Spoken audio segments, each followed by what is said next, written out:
चलिए आज एक ऐसे सवाल को देखते हैं जो इतिहास और मजहब दोनों से जुड़ा है। सवाल ये है कि हिंदू आखिर किस नबी की उम्मत हैं? इस बहस की जड़ कुरान की इस आयत में है। तो फिर हिंदुस्तान के लिए कौन आया?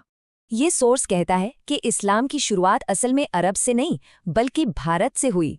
और सुनिए, ये सोर्स तो ये भी दावा करता है कि आदम शब्द भी संस्कृत का है।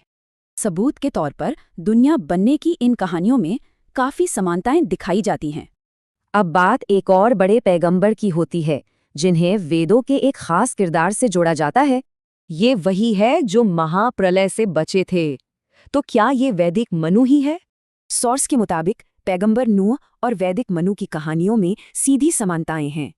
इसके बाद बात आती है मजहब के नाम पर, मतलब हिंदू शब्द के ऊपर।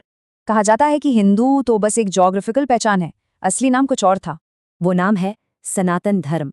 संस्कृत में इसका मतलब है वो धर्म जो हमेशा रहे।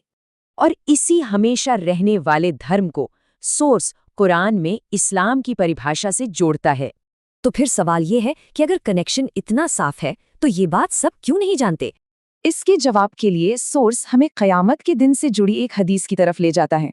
हदीस के मुताबिक नूह की कौम ही उनके पैगाम से मुकर जाएगी और गवाही कोई और देगा। तो सोर्स का निष्कर्ष ये है कि भारत का जो असल मजहब था वो वक्त के साथ बदल गया। तो क्या ये वाकई एक भूला हुआ सच है या महज इतिहास और आस्था की एक नई कहानी?